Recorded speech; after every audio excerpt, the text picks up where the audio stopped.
Bismillahirrahmanirrahim. Assalamualaikum warahmatullahi wabarakatuh dan salam sejahtera saya ucapkan kepada pensyarah saya iaitu Puan Hajah Azlina binti Abdul Rani. Pada hari ini, saya akan membentangkan berkaitan apresiasi karya bagi produk yang telah saya hasilkan. Berikut merupakan muka hadapan bagi tugasan ini. Baiklah, yang pertama sekali, idea produk.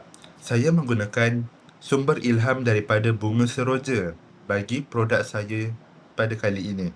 Saya memilih bunga seroja kerana saya melihatnya sebagai bunga yang menarik dan juga bunga seroja hampir sama dengan bunga teratai yang saya pilih terlebih dahulu. Namun, pensyarah saya telah memberitahu saya bahawa bunga seroja dan bunga teratai mempunyai perbezaannya yang tersendiri. Seperti contoh, jika bunga teratai, ia hidup di permukaan air, manakala bunga seroja hidup tinggi di atas permukaan air. Jadi, disebabkan dengan sesuatu yang menarik perhatian saya memilih bunga seroja sebagai motif dan sumber ilham bagi produk saya pada kali ini. Apabila saya telah memilih bunga seroja, saya menjadikannya sebagai vektor supaya saya sebagai motif corak yang ingin saya gunakan dalam karya saya nanti. Kemudian, saya memilih template contoh bagi idea penghasilan produk iaitu kain di hadapannya terlihat seperti kain pelikat, namun di belakang ia merupakan sepasang seluar. Jadi, produk saya ini dapat memudahkan orang dan tahan lasak untuk digunakan dalam kehidupan seharian. Seterusnya, gambar di bawah tersebut merupakan contoh-contoh batik yang telah saya perhati dan saya ambil sumber ilhamnya semasa lawatan di Kuala Kangsar, Perak yang lalu.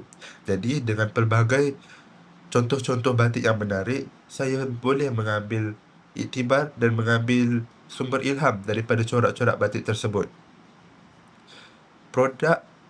Penghasilan produk saya pada kali ini, saya menggunakan teknik blok batik sebagai sumber ilham saya kerana ianya amat mudah dan saya ingin mencuba perkara yang baharu.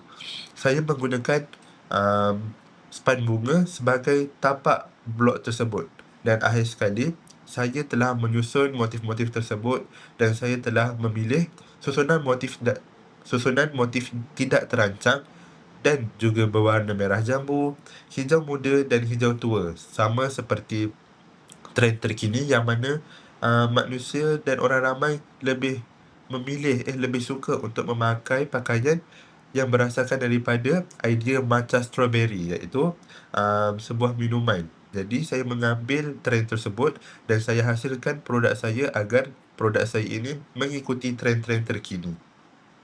Baiklah, seterusnya kita bergerak kepada penghasilan karya. Yang pertama, saya akan mengukir blok batik dari span bunga. Saya akan mengukir motif yang telah saya hasilkan menggunakan pisau pengukir dan juga pisau. Seterusnya, tapak untuk menghasilkan cop batik sudah siap disediakan. Seterusnya, saya akan membeli kain putih, soda ash dan sodium silikat di kedai kain Tai Seng yang berada di Wang Semaju. Saya akan mewarnakan lapisan pertama kain menggunakan warna hijau muda. Setelah saya siap mewarnakan lapisan pertama, saya akan campur dan sebatikan larutan sodium silikat dengan air dengan nisbah 3:1, iaitu 3 cawan sodium silikat dan juga 1 cawan air. Kemudian, saya akan mematikan warna hijau muda menggunakan larutan sodium silikat dan biarkan kain dijemur selama 8 jam. Setelah 8 jam, saya akan mengambil kain tersebut dan basuh sehingga tiada kesan licin sodium silikat yang tertinggal pada kain. Setelah kain siap dibasuh, tunggu sehingga kering. Kemudian, cairkan lilin bersama damar dan sedia untuk dicelup oleh blok span yang telah saya ukirkan sebentar tadi. Kemudian, cop blok batik yang direndam lilin pada kain. Sediakan juga span berisi air di bawah kain tersebut bagi mengelakkan lilin tersebut tidak terkena pada kedua-dua belah. Apabila lilin sudah kering, saya sapukan warna kedua iaitu warna merah jambu sehingga sekata.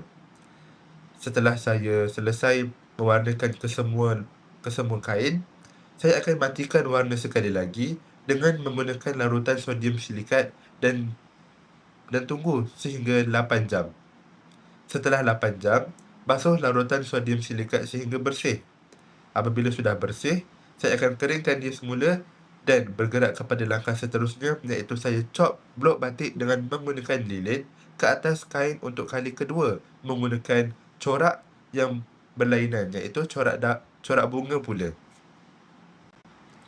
Apabila saya sudah siap mengecop blok batik buat kali yang kedua, saya akan mewarnakan kain buat kali yang ketiga dengan menggunakan warna hijau gelap bagi latar belakangnya.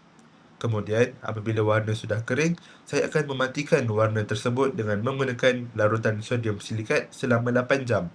Kemudian, saya cuci sehingga bersih. Langkah seterusnya, saya akan mencairkan lilin dengan menggunakan larutan air yang mendidih dan juga soda ash.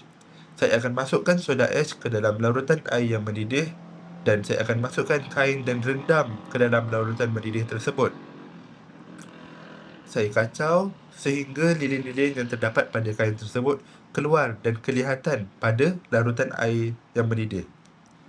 Seterusnya, saya basuh menggunakan sabun dan saya memberus lebihan-lebihan lilin yang melekat pada kain sehingga saya akan memastikan tiada sebarang lilin yang terlekat pada kain itu lagi. Dan akhir sekali, saya jemur kain sehingga kering dan kain sudah sedia untuk dihasilkan seluar.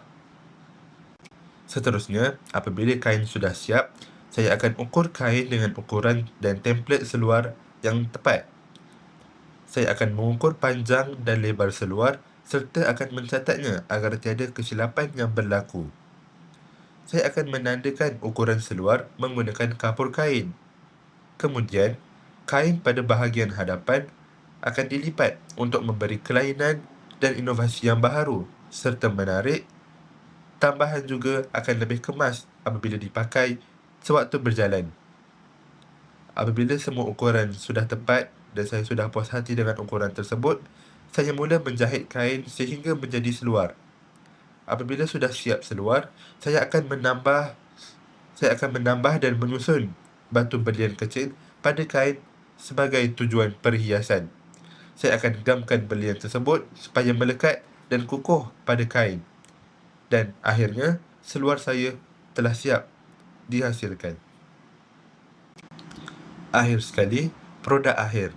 Produk saya merupakan sepasang seluar yang berinovasi baharu yang menggabungkan elemen kain pelikat dan juga seluar. Jadi, produk saya kukuh dan juga tahan lasak kerana inovasi baharu yang telah saya gunakan. Saya menggunakan motif flora iaitu bunga seroja serta daunnya bagi mengikut tema iaitu lestari alam. Pada bahagian tengah kain, saya membuat lipatan bagi menjadikannya lebih kemas dan mengikut trend yang terkini. Batu berlian kecil diletakkan secara rawak bagi menambahkan kecantikan dan seri bagi seluar tersebut. Dan Alhamdulillah, saya telah berjaya menyiapkan produk saya dengan jayanya. Berikut merupakan gambar saya bersama dengan karya. Seterusnya, kita bergerak kepada prinsip estetika Melayu oleh Zakaria Ali. Produk kraft tradisional yang dihasilkan ini merupakan sepasang seluar batik yang mengaplikasikan teknik batik blok dengan gabungan elemen moden melalui penggunaan batu berlian kecil sebagai hiasan tambahan. Penghasilan produk ini memperlihatkan nilai estetika Melayu yang selari dengan prinsip estetika Melayu oleh Zakaria Ali, iaitu halus, berguna, bersatu, berlawan, berlambang dan juga bermakna.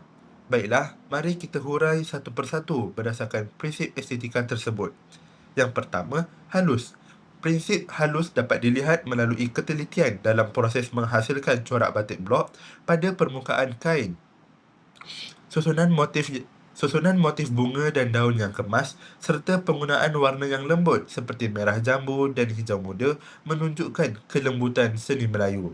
Tambahan pula, batu berlian kecil memberikan sentuhan elegan dan memperhalusi lagi nilai estetika produk tanpa menjadikannya terlalu berlebihan. Kemasan jahitan pada seluar juga kelihatan rapi dan juga teratur. Bagi aspek berguna pula, Produk ini memenuhi prinsip berguna kerana bukan sahaja berfungsi sebagai pakaian harian, malah boleh dipakai dalam majlis santai dan acara kebudayaan. Rekaan seluar yang longgar memberikan keselesaan kepada pemakai. Penggunaan kain batik menjadikan produk ini bukan sekadar hiasan seni, tetapi mempunyai fungsi praktikal dalam kehidupan seharian. Yang ketiga, bersatu. Prinsip bersatu dapat dilihat melalui gabungan harmoni antara kain hitam dengan kain batik bercorak. Kombinasi warna dan motif menghasilkan kesatuan visual yang seimbang dan juga menarik. Elemen tradisional batik juga berjaya digabungkan dengan elemen moden seperti batu belian kecil yang menjadikan produk ini lebih kontemporari tanpa menghilangkan identiti tradisionalnya yang tersendiri. Yang keempat pula, berlawanan. Prinsip berlawanan dapat diperhatikan melalui perbezaan warna dan corak yang menghasilkan daya tarikan visual. Bahagian kain hitam memberi kontra yang jelas dengan corak batik berwarna lembut. Perbezaan ini menjadikan reka bentuk seluar lebih unik dan menyelah. Selain itu, kilauan batu belian kecil turut mewujudkan kesan visual yang menarik apabila terkena cahaya. Yang kelima, berlambang. Motif bunga pada batik melambangkan keindahan alam semula jadi yang sangat dekat dengan budaya Melayu. Penggunaan flora sebagai motif utama menunjukkan hubungan masyarakat Melayu dengan alam dan nilai kelembutan dalam kehidupan. Warna lembut yang digunakan juga melambangkan sifat sopan, tenang dan juga feminin. Dan yang terakhir, bermakna. Produk ini membawa makna penghargaan terhadap warisan seni batik tradisional Melayu. Penghasilan seluar batik ini menunjukkan bahawa seni tradisional masih relevan dan boleh diinovasikan mengikut peredaran zaman. Produk ini juga dapat meningkatkan kesedaran masyarakat terhadap kepentingan memelihara seni kraf tempatan agar terus dihargai oleh generasi muda. Seterusnya, kita bergerak kepada kelebihan dan juga kekurangan produk saya. Kelebihannya, penggunaan kombinasi warna yang harmoni dan menarik. Yang kedua, rekaan unik kerana menggabungkan kain kosong dan kain batik yang bercorak. Ketiga, tambahan batu belian kecil dapat meningkatkan nilai estetika produk kerana ianya kelihatan lebih menarik. Yang keempat, produk selesa dipakai kerana rekaannya yang longgar dan sesuai untuk pelbagai aktiviti-aktiviti yang lasak. Dan yang kelima, menampilkan identiti budaya Melayu melalui penggunaan teknik batik blok. Namun, jika terdapat kelebihan, ada juga kekurangannya. Kekurangannya, corak batik pada setengah bahagian kelihatan kurang sekata. Hal ini mungkin kerana lilin yang tidak cukup panas sewaktu saya copkannya. Yang kedua, batu belian kecil berisiko tertanggal jika tidak dilekatkan dengan kuat. Warna kain yang gelap mungkin menyebabkan corak kurang menyelah dari jarak yang jauh. Dan yang terakhir, jenis kain mungkin mudah berkedut dan sukar untuk dijaga dengan baik. Akhir sekali, cadangan penambahbaikan. Yang pertama, saya perlu memperkemaskan lagi cetakan blok supaya corak lebih konsisten dan tersusun. Yang kedua, menggunakan pelekat atau jahitan yang lebih kuat bagi memastikan batu belian itu tahan lama dan lebih kukuh. Yang ketiga, menambahkan variasi warna atau tona yang lebih kontras agar motif lebih menonjol. Yang keempat, menggunakan kain yang lebih berkualiti dan kurang mudah berkedut. Dan yang kelima, menambahkan elemen kreatif lain seperti sulaman atau aksesori kecil untuk meningkatkan lagi nilai komersial produk ini. Baiklah, itu saja pembincangan saya pada hari ini.